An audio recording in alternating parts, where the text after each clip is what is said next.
אחת התנועות הנפוצות שנפגוש שוב ושוב במהלך הקורס שלנו היא תנועה בתאוצה קבועה. תנועה בתאוצה קבועה, המהירות של הגוף גדלה או קטנה בשיעור קבוע במהלך התנועה. נוכל לחשוב על תנועה בתאוצה קבועה באחת משלושת האפשרויות הבאות. תאוצה 0. במצב כזה, המהירות של הגוף היא מהירות קבועה. כמובן היא יכולה להיות קבועה חיובית, קבועה שלילית, או קבועה שגם היא שווה ל-0, כלומר הגוף לא זז. אפשרות שנייה, תאוצה גדולה מ-0 וקבועה, כלומר מהירות הגוף גדלה בשיעור קבוע בכל שנייה. ואפשרות שלישית, תאוצה קבועה וקטנה מ-0, כלומר מהירות הגוף קטנה בשיעור קבוע בכל שנייה ושנייה.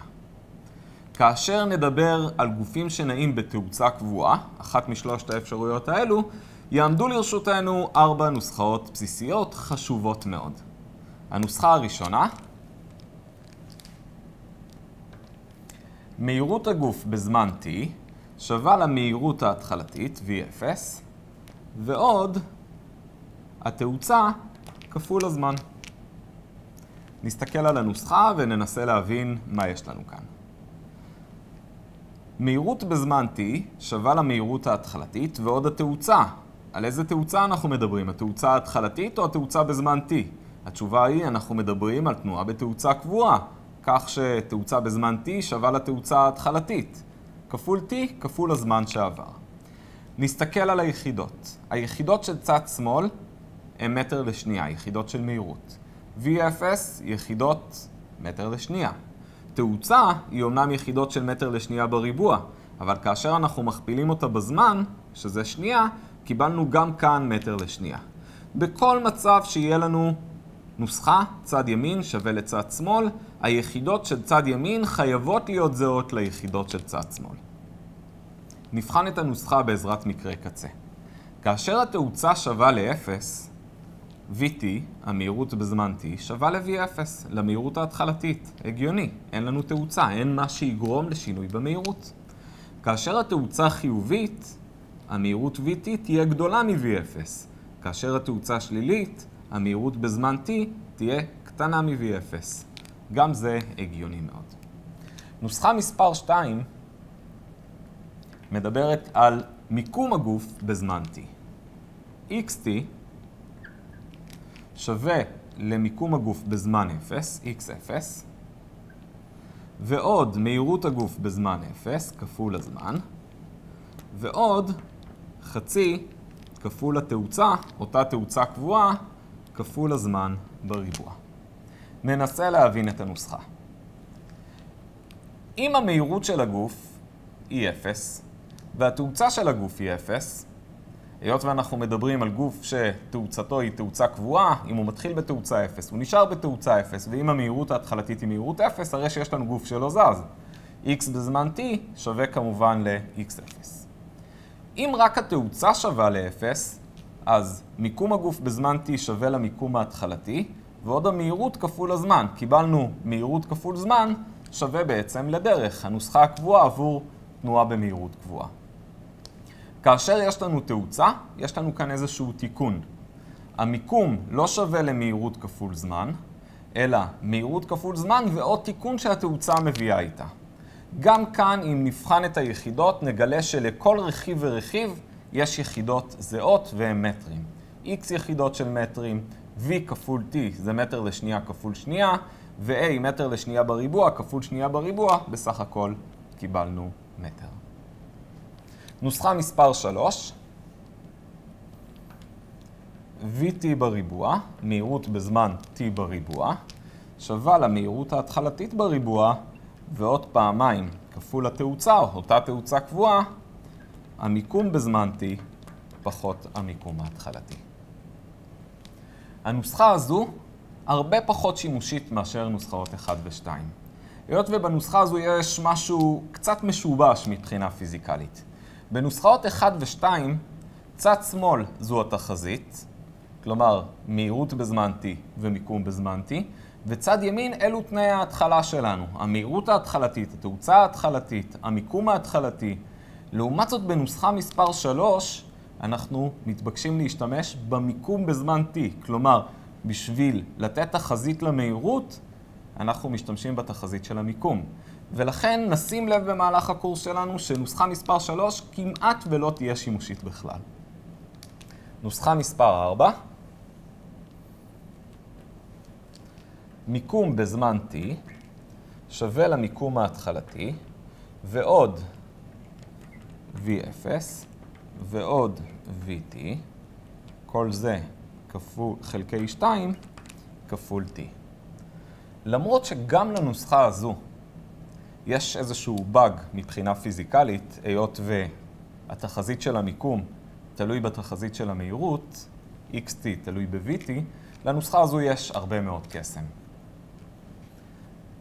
המיקום של הגוף בזמן t שווה למיקום ההתחלתי ועוד מהירות ממוצעת במהלך התנועה כפול הזמן.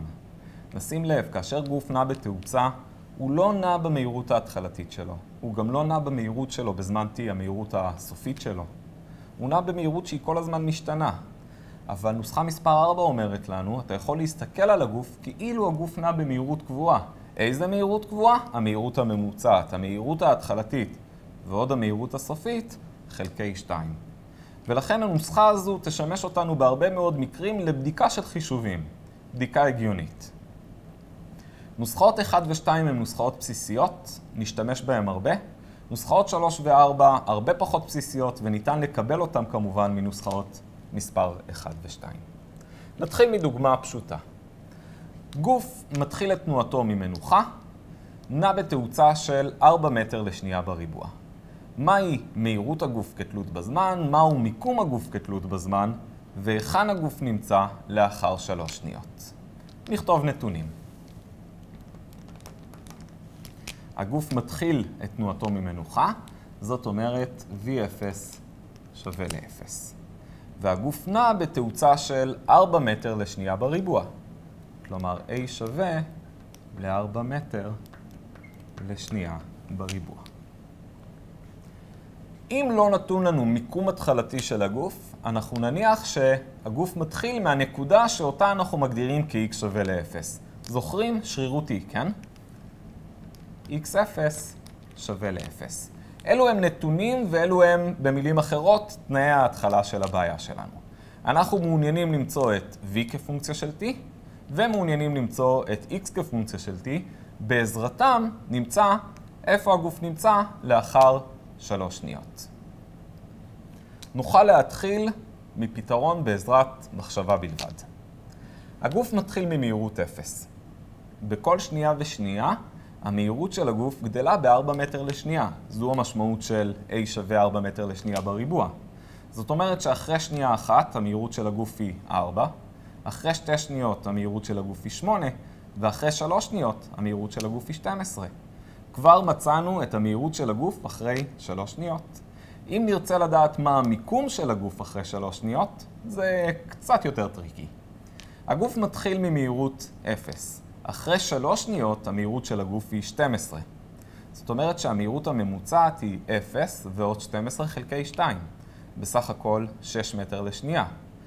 הגוף נע במשך 3 שניות, 6 כפול 3 שווה ל-18. כלומר, אחרי 3 שניות נצפה למצוא את הגוף במיקום x שווה ל-18.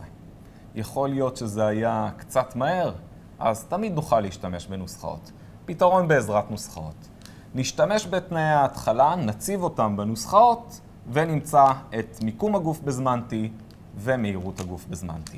נתחיל ממהירות הגוף בזמן t. vt שווה ל-v0 ועוד at. מהירות הגוף בזמן t שווה למהירות ההתחלתית שהיא 0, ועוד 4 כפול t. כלומר, מהירות הגוף בזמן t שווה ל-4t.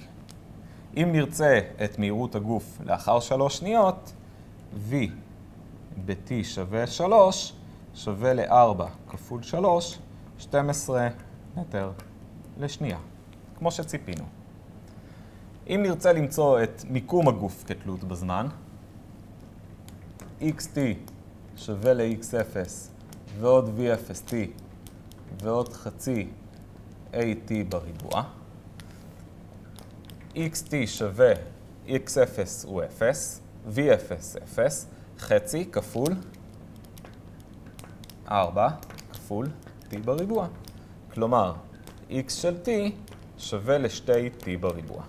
קיבלנו כאן נוסחה כללית שבעצם מספקת לנו תחזית איפה הגוף נמצא בכל שנייה ושנייה. נציב כאן t ובעזרתו נראה איפה הגוף נמצא. אחרי שנייה אחת זה 2 כפול 1 בריבוע, 2. אחרי 2 שניות 2 כפול 2 בריבוע, 2 בריבוע הם 4 כפול 2 8. אחרי 3 שניות 3 בריבוע זה 9 כפול 2 18. x ב-t שווה ל-3 שווה ל-18 מטר. בדיוק מה שציפינו. נחזור על התהליך. נרשום תנאי ההתחלה. שלב ראשון חשוב מאוד. את תנאי ההתחלה נרשום ביחס למערכת צירים נתונה שבה הגדרנו את הנקודה 0. לאחר מכן ננסה לחשוב האם אנחנו מסוגלים באמצעות הסתכלות על תנאי ההתחלה להבין לאן הגוף הזה הולך ומה הולכת להיות התחזית. בהרבה מאוד מקרים נוכל לפתור את הבעיה בלי שנעשה אפילו חישוב אחד. לאחר מכן נשתמש בנוסחאות, בדרך כלל בנוסחאות 1 ו-2, נציב בהם את תנאי ההתחלה ונמצא תחזית כללית, כמו vt שווה ל-4t, xt שווה ל-2t בריבוע.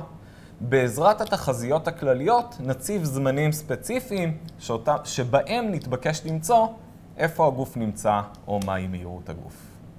לא לשכוח, תמיד נשווה את התוצאה הסופית עם מה שציפינו שייצא בכוח המחשבה בהתחלה.